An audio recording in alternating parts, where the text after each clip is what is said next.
Hi, guys, and welcome back to week 4 of the Creator Accelerator program. I say again, a lot of familiar faces here in chat. So, welcome, guys. Today is week 4, day 3 of our workshops.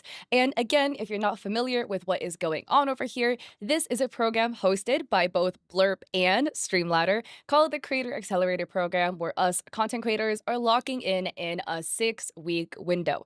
Every single week, there's a lot of really exciting things happening, challenges, giveaways. There's a new one posted to Blurp's Twitter page. So if you guys didn't catch that yet, make sure you hop on over there, enter the giveaway. You can get a lot of cool stuff. This time, it's a bunch of fine peripherals. So excited for that. Go sign up for that. And excited to see the progress of everybody's social media growth. And one thing we're doing over here at the Creator Accelerator program is we're bringing in lovely speakers every single week to go and have us learn from their expertise. And with that, I'm going to introduce today's lovely speaker.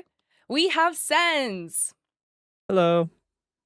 So, Sens is a VTuber who's been blowing up across Twitch, YouTube, other socials. He's got like 150,000 followers like per platform, where Blurp Domo called you the royalty of VTubing. So, very excited to have you on here and discuss, the mindsets and strategies that lead to your success as a creator. So, to get started, let's learn about your journey as a creator. How did you get into VTubing?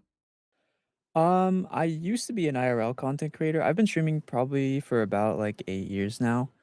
I used to be an IRL content creator, and then I became a VR content creator when Phasmophobia came out, and I got partnered with them. There's actually a picture of my dog in the game.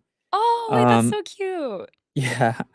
And when Phasmophobia started to die down, I kind of lost like passion for streaming because I just didn't really love the idea of, like, 'cause, I'm sure, like, if you're a streamer, like, getting all, like, making sure you're always looking good on camera and, like, stuff like that. I just am, like, very I don't love eyes on me kinda thing constantly.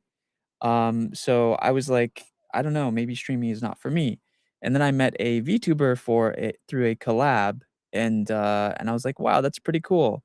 And, honestly, that's one of the biggest reasons I've been streaming this long is because like, being able to stream in my underwear is kinda nice. I won't lie, it's, like, my favorite part. Honestly, so valid. My streaming room gets so hot, and if I Mhm. was able to do that, that would be so nice. For those unfamiliar with you and your content, what else should they know about you? Um, I mostly just play, like I guess I'm sorta like, I mostly just play, like, variety horror, but I play, like, everything, like, Mm, I'll play whatever comes out and seems fun. It's mostly variety, but, like, a lot of horror games, like, indie horror games and stuff, you know? yeah, I was, like, looking through your page, and I was like, "Maggots in the toilet, like, what are these horror games?" I was like, "This is all wild." Yeah, So I oh, think that's yes. from the recent Resident Evil. So let's get into your virtual experiences as a creator. So, Mhm. on average, VTuber audiences tend to be twice as engaged and twice as monetized as other audiences. Why do you think that is? I think it depends on person to person. I think some VTubers I think because VTubing originally started in Japan, and, in Japan, it was targeted at because like, business I don't know if you know a lot about work culture in Japan, but people are working, like, all day, all night there, basically. Like, people barely have time to, like, go out and meet people and, like, stuff, so when VTubing started in Japan, it was as a way to help people who in the work industry who didn't have time to, like, go out and meet people or go on dates or whatever, have sort of a companion, like a virtual companion. In the West, it's a lot different now. Some people still do that, a lot of people actually still do that. Um, it's kinda but it's a lot different here because some people are themselves, some people don't really aren't very anonymous.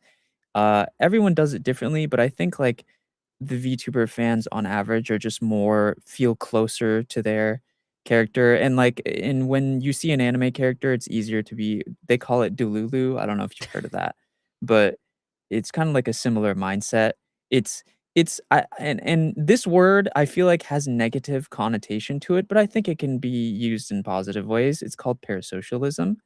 I think that while the word does have kind of a common negative meaning, I don't think that there is anything inherently wrong with feeling like you're close to your favorite streamer, as long as it's not in an unhealthy amount.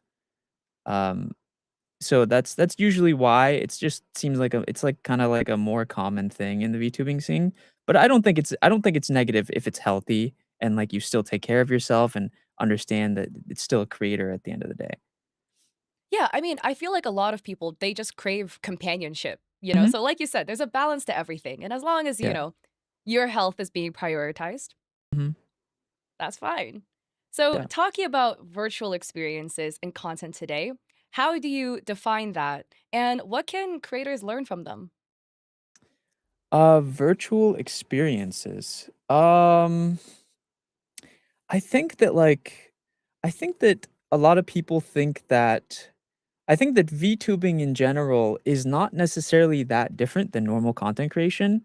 VTubers kinda just do what normal content creators do, but with an avatar. It's really that, simple. I mean, some people do, like I said, it really depends on the VTuber. Some people do like quote unquote like play a character. Some people do like kind of like role play-ish stuff. Some people provide an experience in the way of like it could be comedy, it could be romance. They call it BFE and GFE, boyfriend experience, girlfriend experience. Some people literally just play games with the model. It really just depends. It's similar to IRL creators. I think, like, when people like, one of the most common questions I get asked is, like, "What do I do as a VTuber?" And I'm just like, and I try to say this without trying like, I don't wanna sound, like, mean, but it's, like, literally just stream. Like, it's not there's no, there's no cheat code or, like, "Oh, you have to act a certain way." It's kinda just up to you to, uh do what you wanna do. I don't think that VTubing is its own quote unquote "virtual experience." I think some people might turn it into that, but not everyone does do that. It really just depends on the person and what kind of content you're looking for. I really like how you phrased it that way, where it's kind of like you could do whatever you want. If you want to Yeah. make it a full experience, sure. If you want to Mhm. just roll out of bed and play some games, sure. Like Yeah. it's up to you as the creator. I love that. How do you view VTubing and the future of streaming? I mean, VTubing has kind of because VTubing, it originally exploded. I had actually just joined the scene right before it exploded. I believe it was early 2021 or maybe late 2020. It originally exploded because, I believe it was, like, Lily Pichu or Pokimane who had gotten VTuber models, and then everyone was like, "What is this?" And then people found Iron Mouse and stuff like that, and that's when it really exploded, and, I think that it has a lot of potential because, like, there's 2D models, there's 3D models with, like, full body tracking. I think that, like, when people go online, I think that they're looking for different ways to be entertained, and I think, like, with a model, it's always consistent, right? And, like, they don't have to worry about you when people have because, like, when it comes to VTubing, you worry less about IRL stuff because obviously you're not on camera, so you can focus more on personality or content. Because I feel like when people especially I had this problem when I used to be a face cam streamer is I felt like there were like, I couldn't 100% be myself just because, like, I have, like, inlaid shame from growing up.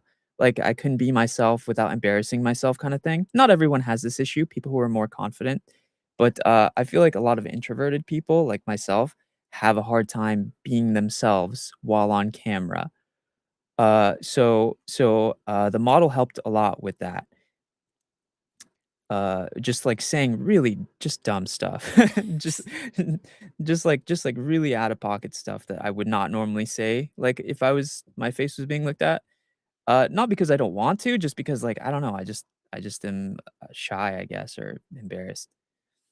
I love that though. Like, I love how it is used as a tool to be able to be your true authentic self on camera because that's so true. And a lot of people in chat are saying, like, hey, I started as a VTuber because I was too shy to be perceived on camera, which is Mhm. so scary and terrifying. Yeah. So, how does anonymity or identity flexibility change the creator mindset since we're already discussing that? Mhm. Well, I like I said, anonymity is a lot less common in the West, in VTubing in the West. In Japan, it's like the meta, like, everyone in Japan is completely anonymous. But VTubing in the West, uh, a lot a lot less people are anonymous. People post their faces. I do it too. I don't I People know what I look like. I've done IRL streams, um, and I think that that honestly is sort of a good thing because there is unfortunately, like, a lot of people think VTubers are VTubers because they're all ugly, you know? But the reality is, like, a lot of VTubers are very pretty, like, very attractive people. Like, they do IRL meet and greets, they post pictures, they post videos, they stream IRL.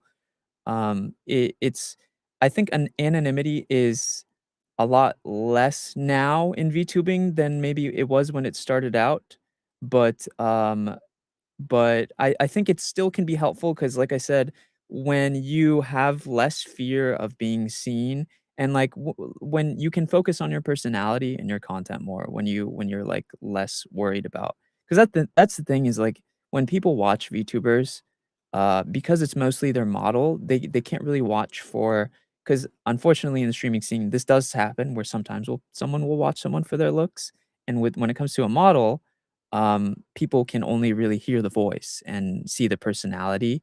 And while there is still people who will watch a VTuber because their model is hot too. There are gooners still out there, um, yeah, mostly it makes people focus more on the personality and like the voice and stuff. I think that's really cool. It's like, again, like you were saying, a tool to help you create the best type of content for yourself. Mhm, So, for those that are interested, let's pivot to getting started as a VTuber. If mhm. somebody wants to start VTubing today, where should they start? So, um, basically, I usually I say to start out as a VTuber. Would they be starting out as a VTuber, like, they've never streamed before, or they wanna pivot to VTubing from being IRL? Mm,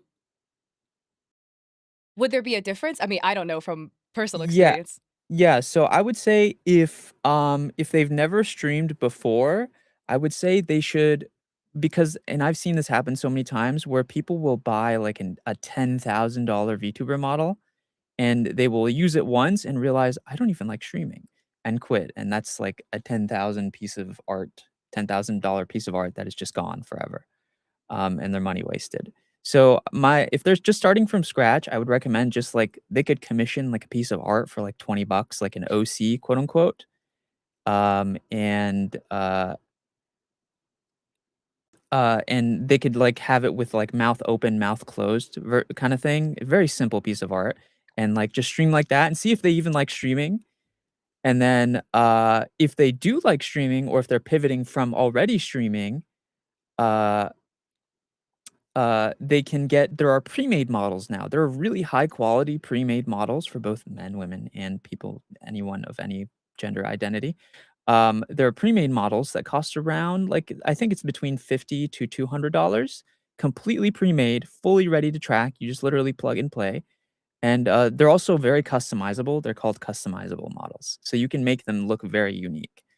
And you can get that pre-made model and just use that to stream. It's very simple, and, like, you just use, like, VTube Studio. There are tons of videos that go over, like, the specifics when it comes to, like, software and stuff, but all you really need is a phone and internet connection, and then a pre-made model, I think, would be good. Wow, that is so cool. A lot of people are learning, like, wait, they didn't even Yeah. know you had to pay for the models. Like, yeah, it could get There are free expensive. ones. There are free ones, and then you could also, there's a website called Vroid, where you can make a free 3D one with free 3D assets. There are free ones as well.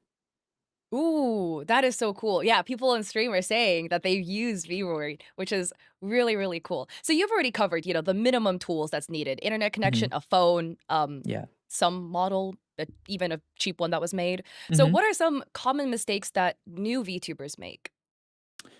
A common mistakes that new V a common mistake that new VTubers make is, they will invest thousands of dollars on a crazy high-tech model and either not utilize it correctly or just not stream very much at all. The thing is a lot of people come into the scene thinking that, it's very common that people will come into the scene and be like, "Okay, if I spend $10,000 on this really high quality model, I'll immediately become famous." And, that is just not the case. At the end of the day, you could have a really, Actually, I have an example. There's a VTuber named Kenji, and he has a serious, like, good-looking model, but he also has a really ugly model, like, it's ugly on purpose. And he just jokes around with that, and he's still very popular. At the end of the day, it really comes down to your content and your personality. You can have a great model or a terrible model, and it could still perform well. It's more so up to the content than the model itself. So don't completely rely on the model, essentially.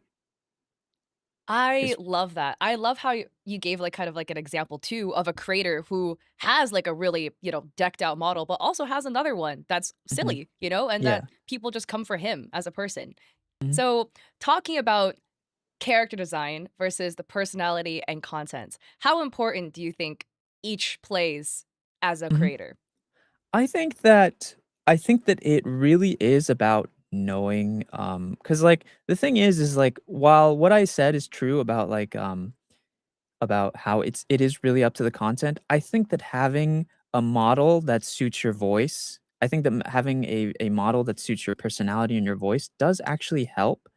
I think that, like, I think that I think that the black and white is kind of a bad way to look at everything really, not just VTubing, in the way of, like, yes, your content matters, but your model does matter too. That's why, like, it's better to have, like, an expressive model that fits your voice and personality than nothing at all, just, like, faceless completely. Um, because it makes your chances of success higher than it would. I don't think the design, like, you could min-max it, quote, unquote, and have a design that's, like, perfect color theory and, like, colors meant to catch. It's kinda like McDonald's, for example, how their signs are red to make people hungry and, like, wanna go after it. Like, you could do that stuff, and in theory, it could, like, yield 1% higher, like, growth or whatever, marketability. But I think at the end of the day, having a character design that you like, that matches your personality and voice is important. And yeah, I think that they do affect stuff, but it's not big enough for you to want to invest everything into it. I think the smartest way to go about VTubing is start off with a really cheap model, just whatever you can get, and then use the money that you make from streaming to invest into it. Like me, for example, I started out with a $200 3D model, and then I made money and my current model costs $10,000, but I made that all from streaming. I reinvested all the money that I made from streaming back into my model. That is actually wild. That, like, Yeah. and I love how you said it though. And with VTubing and just creating in general, like, the smartest play is like what you said, take a small little thing to begin with and then reinvest the money you earned into it later. Because in Mhm. general in content creation, a big mistake is that creators are like, yeah, I need like a DSLR camera and this, that, 4K computer. Yeah. And then maybe you don't like streaming, which is fine, but that's a lot of money to spend. Yeah. So I love that. Now, some people were asking, and let's talk about a situation, and it's similar to yours, where like a creator wants to transition into becoming a VTuber, Mhm. but they are originally an IRL creator. How should they do this transition? A gradual transition, just Mhm. full send VTuber? Like, what is the play? I just don't think that there is a wrong way to go about this. I guess it would depend on what kind of community that you would like. Is because some people, what they will do is they will completely delete all of their old IRL content and go, like, full immersion, and, like, it depends on what kind of community you're looking for. If you want to be a role play VTuber and, like, play a character and have your community be fully immersed in this fake creator that you're this fake character that you're creating, then yeah, you could totally, like, full send it and get rid of all your old stuff and just be known as this character that you play. But again, since VTubing has gotten big in the West, I think that the rules have changed a lot. I think that it's totally fine to just be yourself. Some people will do actually I have an example, Lena Lazar. She does both IRL content and VTubing, sometimes both at once. So there's not really a rule book on how to go about it.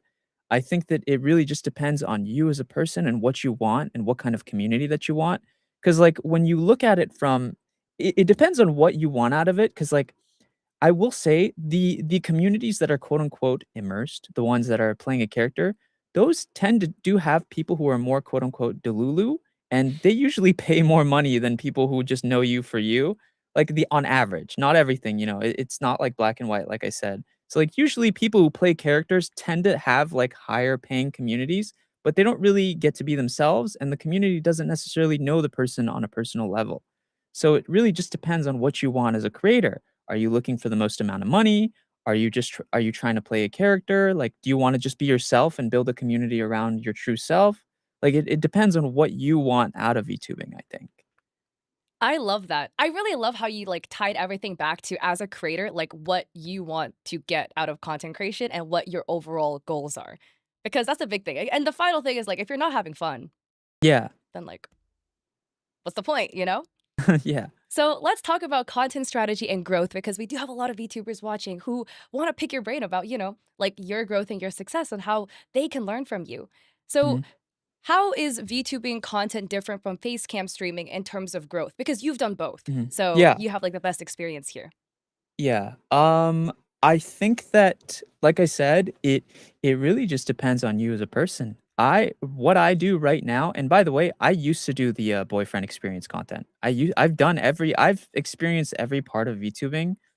I I used to do the like role play thing, and I will admit, like when I used to do the role play, like the boyfriend experience thing, I used to have a lot like, I would get a lot more, like, income from that, but one day I kinda realized, like, I would rather have a smaller community and be able to be myself and, like, relax and have fun on stream and, then have more money and people who like this character that I'm playing more than me.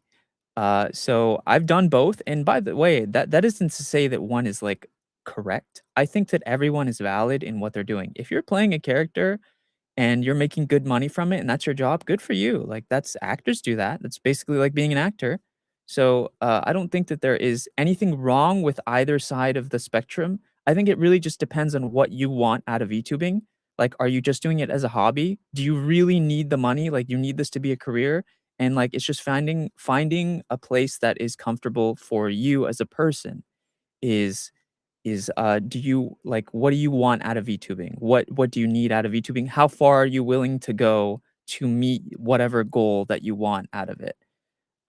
But it like I said, that really changes the perspective on, like, how is it different? Because to some people, like for me example, I would be the exact same if I was a face cam streamer. I literally the only difference about me being a VTuber is just I the only reason I'm even a VTuber is because I just like streaming in my underwear. I that's that's it. Like, I get back from the gym every day, and I just take all my clothes off and whip on my stream. That's literally that's the only reason is because I don't want my chat to see me, like, sweating and, like, exhausted from the gym.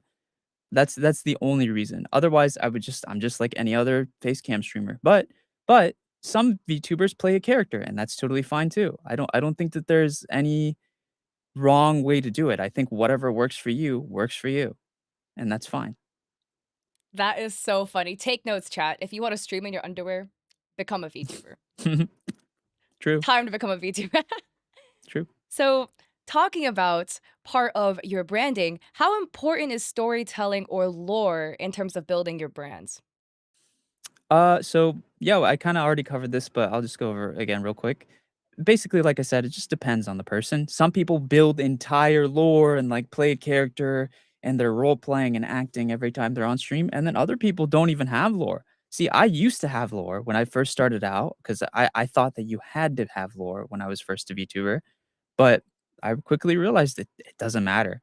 Like, people will spend it's kinda like a that's also like a budgeting thing, like, people will spend upwards of, like, 5 to $10,000 on a lore video, like a 2-minute lore video, and people will watch it once and it'll never be seen again. So, I realized, like, me personally, within my budget, I was like, "Why would I spend this much money on, like, lore that I don't really, um, incorporate into daily streams?" Because I'm not playing a character, I'm mostly just being myself. So, I think that, again, it depends on your content, what you want out of it, and, like, what you're trying to build. If you're playing a character and you want to maximize money, then for the most part, lore is really good. Having an immersive experience. It's kind of like, you know that game Love and Deep Space? Oh, That yeah. game Yeah, so that what that game is selling is an immersive experience with a bunch of hot dudes, basically, right? So, if you as a VTuber want to sell an immersive experience as a hot woman or guy or whatever, um, then having lore is important. But, if you just wanna get on stream and be a chud and that's what you're using your model for, then yeah, you don't need a lore, you don't need to story tell, you just do whatever you want. Take notes, guys. If you want storytelling, an immersive experience, have lore. If you want to oink around on stream, you don't need lore. Up to you though. That Yeah. I feel like that's like the beauty of like everything that you're saying here. Up to you. Whatever you want to Yeah. do. That's not a one size fits all. And I love that.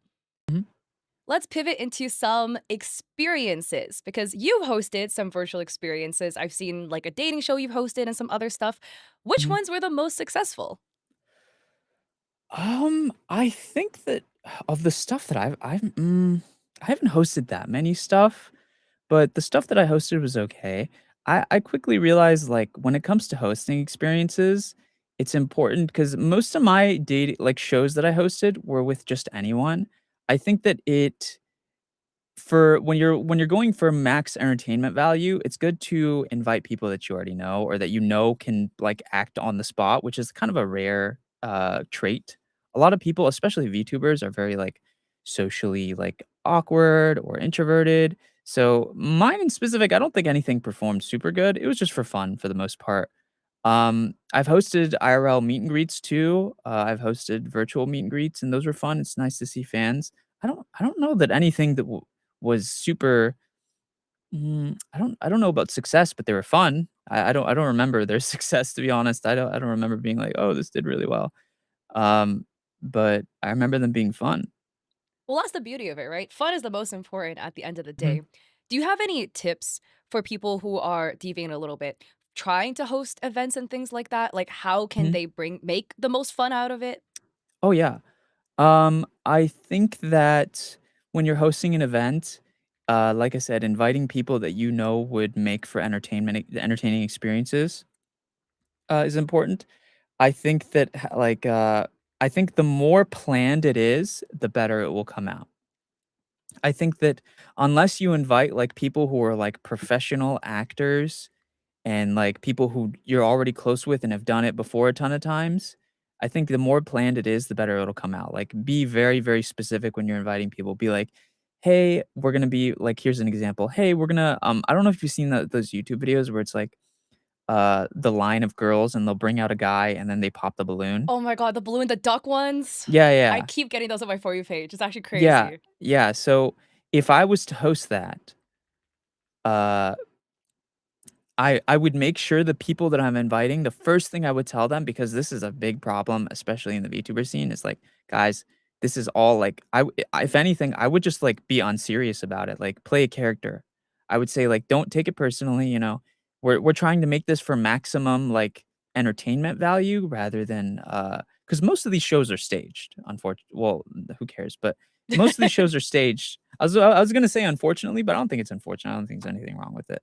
But most of these like pop the balloon and stuff and whatever are staged for entertainment value, and that's what I would try to do.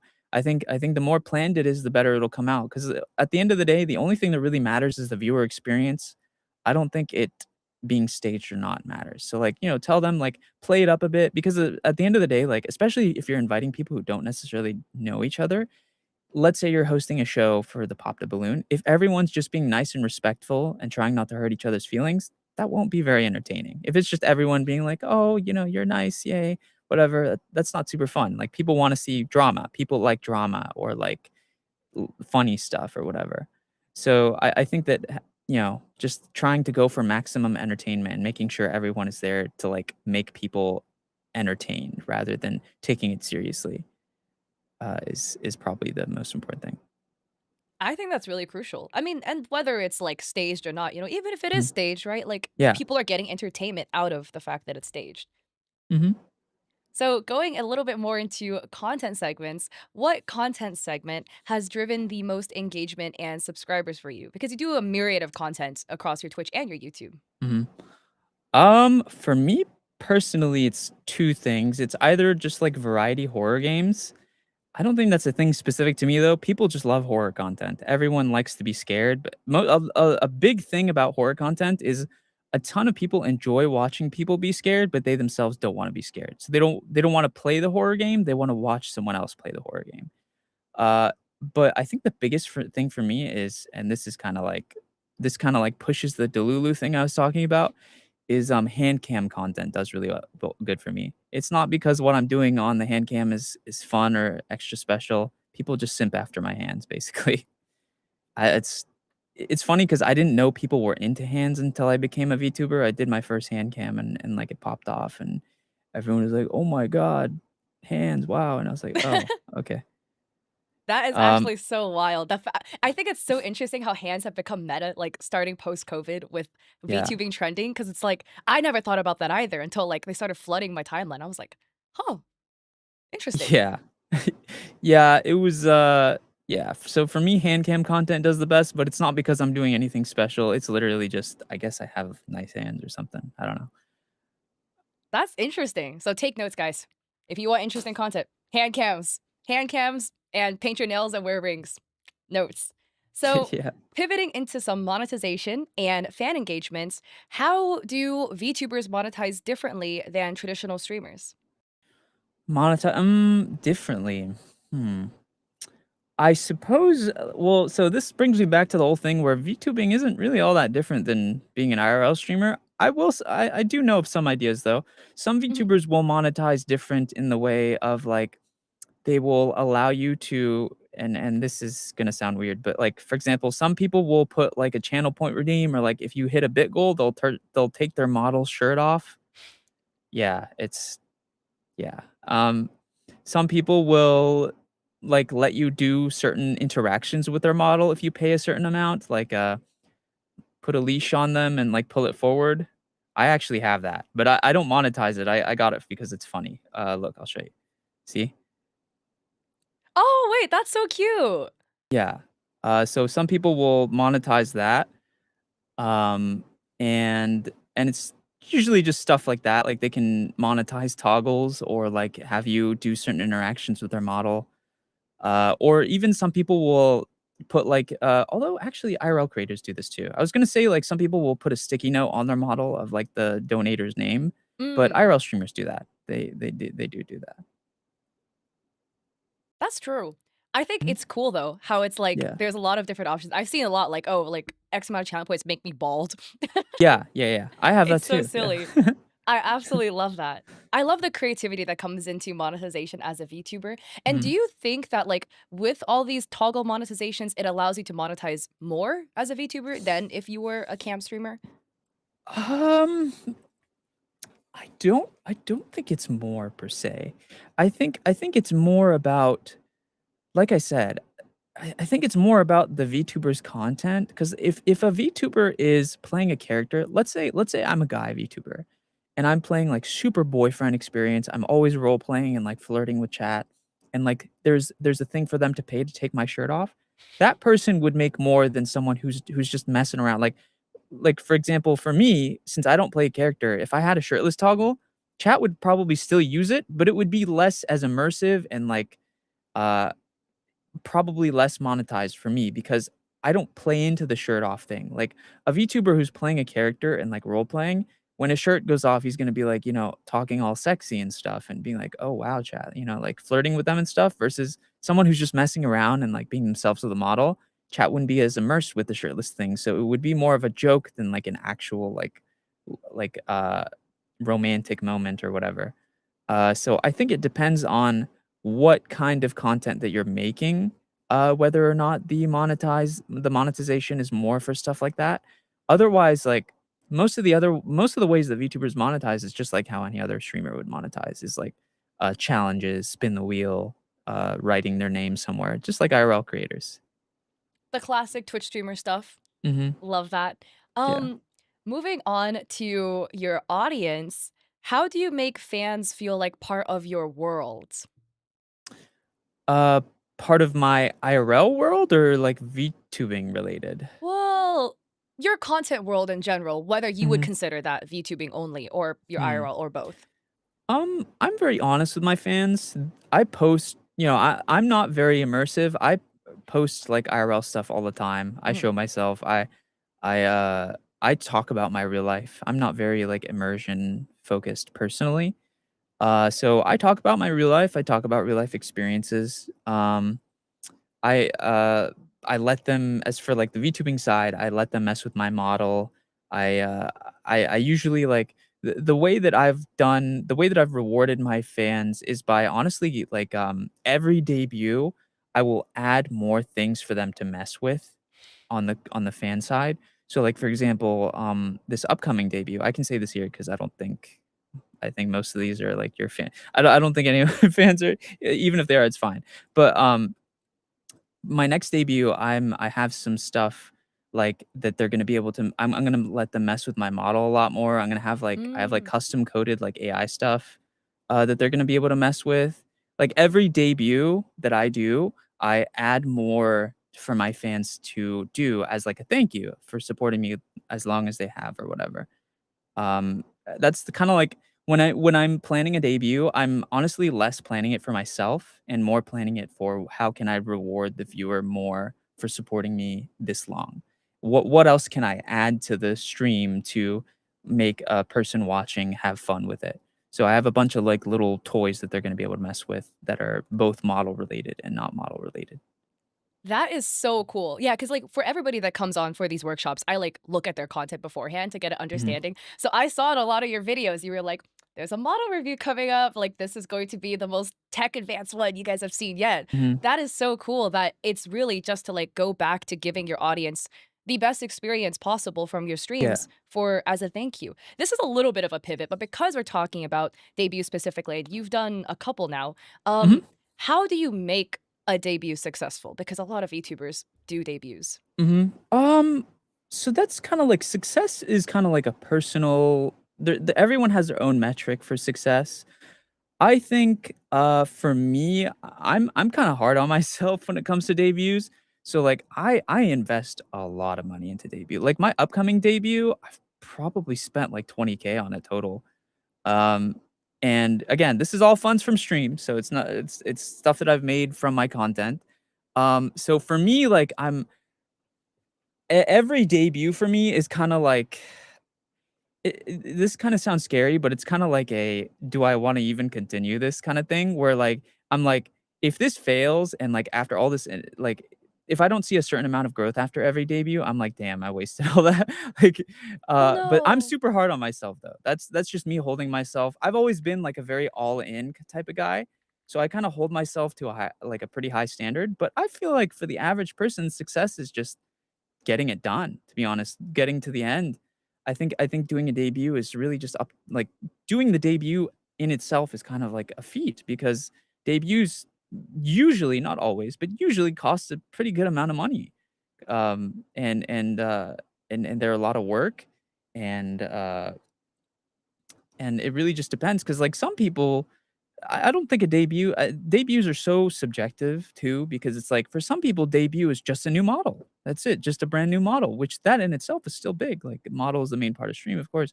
Other people debut is like new model, new emotes, new background, new chat overlay, new alerts, new new Everything. everything, yeah. So it's like it depends on what like everyone has their own version of what a debut is. I'm a very like flashy, like all in type of guy. So my debut that I'm working on right now is new everything. Nothing is going to be the same. So, um, for me, I'd like to see like again, this is just me being hard on myself. I don't recommend the average person do this, but for me, it's like I'm hoping to see at least a bit of growth from it. But again, it's really just getting it done. I think in itself is a feat. And like everyone has their own definitions of a quote unquote correct debut. But I just don't think that that's a realistic standard to hold yourself to because a lot of people will be like, "Oh, my debut isn't a debut unless I'm like spending $10 million, new lore video, new this, new that." When in reality, stuff like a lore video, and I mentioned this before, is like lore videos can get expensive, like several thousand. And it's like a video that people will see once during your debut and never see it again. So like unless you're like Iron Mouse and you have a bajillion dollars to like throw at that kind of stuff, I just don't think lore videos are really worth it, to be honest. I think if you're looking at like an investment versus return thing, the only thing that really matters is your model, maybe emotes. But like backgrounds, etc., like lore videos, all that other stuff, it just doesn't really matter. Viewers barely notice these things. Noted. This is gonna be really exciting. I'm wishing you all the success on your upcoming debut because it Thank sounds you. like you've got like you're in the weeds and getting this perfect, and Hmm. I'm sure you're gonna kill it. I hope Ta so. Talking a little bit more about, like, how you reward your community, besides, making a cracked out model for your next Mhm. debut, how else do you reward your most loyal supporters? Um, my most you mean like the biggest donators kind of thing? Yeah, yeah, like, donators and, like, your, like, OG returning viewers, like, the Oh ones yeah. with, like, the bajillion Mhm. watch streak. Yeah, yeah. Well, I mean, I usually my mindset is I try not to. I don't. I'm very against the idea of playing favorites. Um, so I try to treat most viewers the same. However, I do have like um I do have ways for viewers to feel more validated if they would like it. Like I have and when I made this, by the way, I expected nobody get this because it's such a dumb thing, but I have a Patreon, for example, and I have a tier on there which is like 500 a month where it's like hey, you get to hang out with me once a week and like, play games with me cuz like usually usually most creators don't spend time with their viewers. Like it would be hard, like you can't really interact with every viewer privately. But for me, I made that as an option, and honestly, surprisingly, some people did it. I was very surprised that even happened. But I have like different ways to like have viewers connect with me on a personal level if they want to. Uh, but I usually just try to treat most people the same. Of course, like if someone is like subbing for like when they hit their 2 year mark or 1 year mark, I'll be like, oh my gosh, thank you so much for supporting me that long, and I'll just give them like a little extra shout out. But I try to not be too, like I try to not play favorites. I try to welcome everyone the same and, like, be as unbiased as possible. Because 'cause I've seen a lot of situations where there will be cliques within communities, and I really wanna prevent that. I don't think anyone should feel like I feel like just because you've been around for 2 years doesn't mean you should feel better than someone who just came by, you know? I feel like everyone should be equal. I agree, and I think that's, like, it's a hard line to walk, right? Like, Mhm. how to, congratulate and thank somebody for all the support without alienating other people, and I Yeah. think your streams do a good job of that because, like, when people come in, you're like, "Hi," like, thank you like, welcoming everybody by name, whether they are, Mhm. like, a two-year viewer or they popped in yesterday and this is their Yeah. second stream, you know? Mhm. That's a great balance you strike with your content, and that's a great note for creators to take as well. Yeah. So, pivoting a little bit into the future of virtual creators, VTubers, etc. Where do you see VTubing in the next 3 to 5 years? Um, I think that 3D models are starting to become more popular in the VTubing scene, and there was actually just there was this new thing. I got to try it at like a creator party at TwitchCon. It's a system because in the past, when people wanted to do full body 3D, they would have to have like a VR headset and like a bunch of trackers on their body. It's really uncomfortable. But there was just this new thing where they used lidar, so like laser technology or whatever, completely no trackers on you. You could do full body tracking with 3D. It's a new technology that just came out. It's kind of crazy. Like, wear whatever you want, no trackers on you, just completely like laser technology. I think that 3D models will become more popular with that because then people could be more expressive. I personally am a little biased towards 2D because I think 2D just like looks more classic, like anime style to me personally. But there are people nowadays who have gotten so good at making 3D models they make them look 2D with the shading and techniques and stuff like that. But I think just like as VTubing grows over the next couple of years, more technology will come out like that to like improve the ability to do more types of content. Uh, but yeah, I just think like technology is just going to keep advancing, and as VTubing becomes more popular, more companies are going to try to make niche technology for it, and as more niche technology comes out, people will be able to do cool new things. I think that is so cool. I just love how, like, VTubing is the intersection of just peak art and technology coming together to make something super sick. Mhm. So, for creators deciding whether they want to start now, do you have any advice for them? For VTubing? Mhm. Yeah, I would say just go for it. To be honest, just go get like a pre-made model. There are like there's this website called Booth, which is I believe a Japanese website. Um, there are tons of very cheap pre-made models on there, like super cheap. Um, actually, this is kinda like a VTuber hack, but whenever people are trying to get, like, high quality models for a better price, I usually always say, like, go find Japanese or Chinese artists because their quality of art is insane, and they charge, like, really, really good prices. Because the thing is, like, for a Western artist, which by the way, I'm not like price shaming at all. Like people should totally charge whatever the heck they want for their like art. But like you could get an example is a very popular artist right now in the VTuber scene, a Western or maybe European, but Western artist. They charge 10,000 just for the art, just the flat art. You could get art of that same quality from a Chinese or Japanese artist for around like 1,000, which I know that sounds like a lot, but like if you're getting a high quality model, like that's really, really good, price wise. Take notes, guys. But yeah, like one thing I also want to add is a lot of like, at least from the art side, a lot of people don't realize like they're like, oh, it's like a couple grand. It's like 80, 100 hours of work or more. Like It's a lot of work. Yeah, completely especially worth 2D it. models. People don't realize, but like the way a 2D model works is they draw the flat art piece, but then they have to cut it a million times and they have to draw an extra layer for every little piece of your body that moves. So like arm toggles, leg toggles, face toggles, mouth, nose, eyes, tons of layers. There's like a picture, there's like a meme picture on the internet of like live 2D model and it's just a bunch of like dots and lines. It looks like crazy because it's like a million layers. So yeah, it's a lot of work. Now, before we end this out, and guys, we'll have a small little segment for a Q&A, so if you have any questions for Sens, feel free to drop them in chat now because I'll pick them out of chat when we get to the Q&A, but we have a quick lightning round for you before we get to the Q&A. Mhm. So, one, if you could go back in time, what is the biggest mistake you'd avoid? Um, I would biggest mistake that I would avoid personally? I would say when I came to the VTubing scene, I came from like FPS shooter, like IRL background.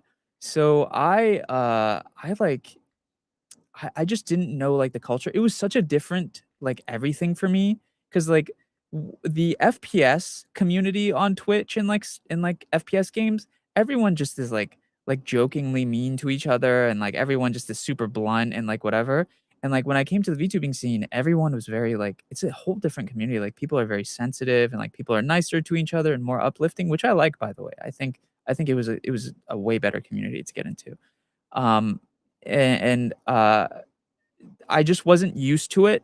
So like I didn't I think my biggest thing is I wish I researched it more before getting into it, just so I had like a foot forward because I kind of Mhm. came in blind and I was like I had no idea what I was doing for a while. It's like, wait, it's not the FPS vibe anymore. Yeah, yeah, like So, what is your number one editing tip to go viral? editing tip. Oh, clip farm. That's not even a VTuber related thing. It's an everyone related thing. I think honestly, if you really want to make for the best clips, you should have one question that you come to every stream with that is meant to not necessarily to be engaging, but to bait engagement. So, like for example, here's a really stupid simple one.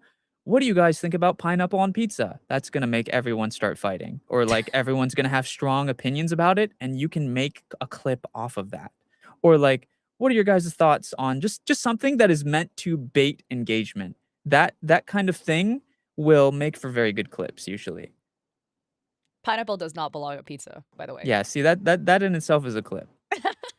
We could debate about that, and then you can make that a clip, and then like everyone will be because the thing is like the way that clips do well on most websites is engagement, right? And the way that people engage is by like hitting at emotions. So like when you talk about something that people have a lot of emotions about, like pineapple on pizza, it's gonna make everyone comment, be like, "Oh my god, no, I hate pineapple on pizza," or like, "Oh my god, I love pineapple on pizza," and like that in itself is gonna make like so much more engagement for the clip, which makes it blow up. That is absolutely perfect. Yeah, you had one that was so funny. Well, maybe it wasn't as engagement baiting, but it was you getting banned because of Gordon Ramsay. It's Yeah, just like, "Wait, what?" I did. I got suspended on TikTok because Gordon Ramsay showed his butt for, like, a second. Gordon Ramsay, man. SMH. So, Yeah. final lightning question. If you had to start over today, what would your first 30 days look like? And let's say you get your VTuber model. So, we Mhm. start you out with that. Okay. If I started today, first 30 days, if I had, um, so what worked for me personally, is my model because it was one of the most because I have a super like I haven't shown it would take me so long to show you, but like this model right now, even this one is like has a lot more on it than most VTuber models have. Like I have a ton of outfits, I have different hairstyles, I have different arm toggles, and like it my mascot is connected to like a TTS thing, which is not that crazy now because most people have it nowadays. But when I came out with it, it was kind of unheard of. So like when I originally got this, I just made a ton of clips showing off my model and, like, showing off the cool, like, features that it had that were niche and nobody had. And then also, just like I said, like, coming up with funny little skits or whatever using your model. Uh, just I think stuff like that, just showing off whatever makes you stand out. Because that's the thing is as a VTuber, you always wanna stand out. And, well, not just as a VTuber, as any content creator. As any content creator, you always wanna stand out, and it's all about finding what makes you stand out as a content creator. So, like, it could be your voice, it could be your personality, it could be a talent that you have, and in the case of a VTuber, it could be your model, showing off specifics that your model has, most people not have. Wait, I think your internet might be cutting out. You went, like, mega robotic there. Ooh, Hmm. uh, am I good now? I It's better. Uh, Yeah, it's, like, orange on this end. Well, it's okay. We were able to still hear what you said even though it sounded like a robot. okay. But, I mean, take notes, guys, right? Like, find whatever makes you stand out and lean into that, right? Because that's going to be your biggest strength as a creator. And Mhm. we have a couple of questions in chat. Well, this one was just funny, so I'm gonna toss this one Yeah. over to you and then get to the other questions. But somebody was asking, is that tail your tail or your mascot's tail? The tail behind me? Mhm. That's my tail. Yeah, it goes down. It's like a ice demon tail. That is so cool. So another person, Rula, asks, what do you think about AI? They say AI is everywhere. Mhm. Any advice to use it as an advantage? I think that a lot of people misunderstand what AI actually is. Um, I think people on both sides of the spectrum are kinda, like, wrong. I don't think all AI is good, but I also don't think all AI is bad. Because like, a lot of people will just say, I hate AI," without looking in like, knowing what kind of AI, because there's so many different types. I think generative AI is bad. AI that steals other people's voices or art, like without consent, that is bad. However, I think there are types of AI that are totally fine to use. Uh, for example, if like medical advances, I honestly and I have my car, for example, it uses AI to drive itself, and it drives better than anyone I've seen on the road. I trust my car to drive me everywhere. It parks for me perfectly, like, it's, like, down to a number, a decimal. I trust my car to drive for me, and it has. Um, and same thing with, like, medical advances, like, I think I would trust an AI that, like, if it is coded correctly to do surgery on me type thing. And same thing with, VTubing is, AI you could use to make, like there's so many things you could do with AI, like, you could make for example, you can make a mascot that has its own personality and memories and can talk to chat and stuff like that. You can do a ton of things with AI that is positive. Um, like I said, the mascot thing, you could code AI to like handle redeems for you. You could even have like a little AI chat helper where like it will remind you of things or like it can do things for you. Like if you need to go to the bathroom, you can have the AI mascot talk to chat on your behalf. As long as you're using it like correctly and you're not using generative AI, I feel like it's just not that bad. Yeah, I mean, I agree. I do think that, like you were saying, right? It's not all AI, it's not a black and white. It is Mhm. absolutely a spectrum. AI has Yeah. discovered millions of protein structures that, Yeah. 40 years of scientific discovery didn't even do that because Yeah. technology is crazy. It's not all black and white, but I do Mhm. agree. Generative AI, it's yoinking Yeah. from people. We Yeah. have a question from Geomila asking, Mhm. how do you deal with extreme parasocial behavior? Uh, Extreme parasocial. Mhm. So I'm gonna assume when they say extreme parasocial behavior, they mean it's a negative connotation. Yeah. Um, I think that it depends on, I think that it depends on what kind of negative it is. Like, for example, if it's a viewer, you could always just, I think the first step is just setting boundaries with the person. So if it's one specific viewer, it depends on how it's coming across. If it's one specific viewer, you just need to straight up tell them, like, have a mod do it for you or say it yourself. Just be like, hey, like, this makes me uncomfortable, guys. Like, you don't even have to single them out. You could just say it as a general if it's like live on stream. Like, hey guys, I really like, I'm totally fine with like playful flirting or whatever, or like you guys doing saying whatever, but like please don't be too personal, or like don't say these X things, whatever makes you uncomfortable. If that doesn't help, you could always have a moderator message them privately. And at the end of the day, like, if a viewer is not going to respect you as a person, and I've had to do this and it sucks. I've had to sometimes ban like people who've been viewers for like 5 years permanently. And it sucks. It really does. It hurts, but sometimes people just don't like, if someone changes or like makes you uncomfortable, at the end of the day, like, you just have to learn when to let go. Like, I've had this internal debate for a long time where I've had a viewer who was donating a ton, but they were also just very, very, like, rude, like, made me super uncomfortable, were super rude, and I like, for the longest time, I was like, "Okay, well, I mean, at least they're donating a ton, so maybe, like, maybe they really do like me and just don't know how to express it." But at a certain point, like, your comfortability and, like, chat's comfortability, because like, the thing is, it might not only have an effect on you. If someone is being weird in chat to you, other people in chat are gonna see that, and it might make them uncomfortable too. It just might ruin the vibes in your stream. Uh, so I think that it just depends on, like, what you want out of it, and just be honest, set boundaries, whatever you're comfortable with. I love how you said whatever you're comfortable with as a creator, right? Because Mhm. like that is the most important thing. And I love how you also hit on the point of, this is not just affecting you, which is also very Yeah. important, but chat too, Mhm. and the chat experience. Yeah. Because one rotten apple could really ruin the Mhm. barrel. Yeah. Nemesis has a question asking, with VTubing, is it harder to grow based on games? And your experience is with FPS in the beginning, but also like horror variety. Mhm. Like, do you Yeah. think playing FPS versus variety changes things, or that there's no impact on your growth? Mhm. So this is less of a VTuber thing. I Mhm. think that this is just about growing in general. I don't think this is a VTuber specific thing, but I can still answer it, no problem. I think that growing in a niche is easier than growing as a variety content creator, no matter who you are. I think that most humans, and like, this isn't everyone, but like most of humanity, people, you'll notice as people get older, they tend to dislike change more and more, and that's just because humans are like, we have a weird chemical in our brain where we just don't like change. So like, a lot of people like the same thing. Like, people like coming into stream knowing exactly what they're going to get. People, most, not all, but most people like coming into stream knowing exactly what to expect. It's kind of like a consistency thing. People enjoy consistency. Most people enjoy consistency. So growing in a niche is easier because people know what to expect. People coming in know what to expect. So they're not going to be surprised. They're not going to be like, "Oh, I don't like today's content because I don't know what it is."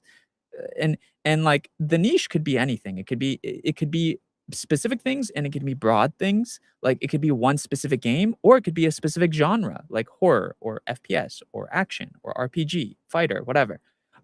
So growing in a niche is easier for sure. It's always easier. I think, like, the most ideal way to grow, and I didn't do this, by the way, but like, I think the people that I look up to have done it this way, is, I think the most ideal way to grow is to grow in a niche because it's quick. It happens quicker, and then blow up in that niche. And then once you're big enough, because the thing is with streaming is, once you are big enough to have a viewer base, like, once you hit a certain like viewer threshold, people don't care what you do anymore. So like, let's say you blow up playing Minecraft or something. You're huge, like let's just like a random Minecraft content creator. I don't know any, but I'm just gonna make one up. Dream, for example, the Dream guy, he's a big Minecraft content creator. He blew up in Minecraft, but he could play anything and still have a bajillion viewers because once you get to a certain point, your community is already so ingrained and large that it doesn't really matter what you do. So I think the most ideal way, the most like min maxy way, if you think about like gamify life type of thing, the min maxy way to grow the quickest is blow up in a niche, and then you can do whatever the heck you want. That is great.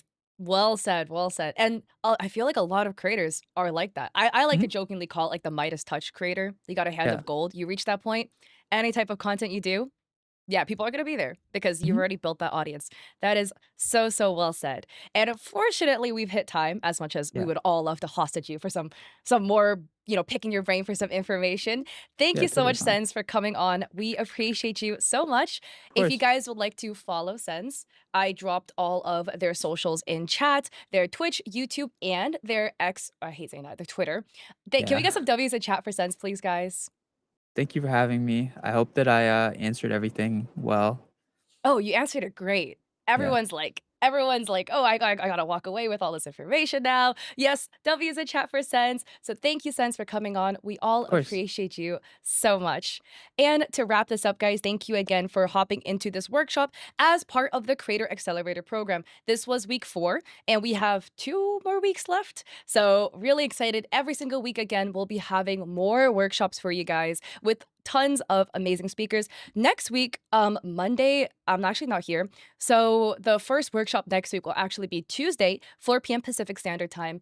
And so there'll be Tuesday, Wednesday, and I believe the last one might be on Thursday. But if you are in the Discord already, please join the Discord because that is where we're going to be updating about, when these changes are happening, these new workshops are coming out, and join Blurp's follow Blurp on X because they're also posting about all the schedule updates. So just keep that in mind. There will not be one on Monday. The next one will be Tuesday. Also, if you came in the middle of this stream, don't worry because the VOD will be immediately available on my Twitch page and it'll be edited and tossed up onto Blurb's YouTube page. So I know time zones are a bit rough for people, especially if you live in Europe because we are streaming on LA time, unfortunately, but VOD will be immediately available. So you can go check it out right now if you came in the middle of the stream. And with that, don't forget to again follow our lovely speaker across all of their socials. And I hope to catch you guys in another workshop. So good morning.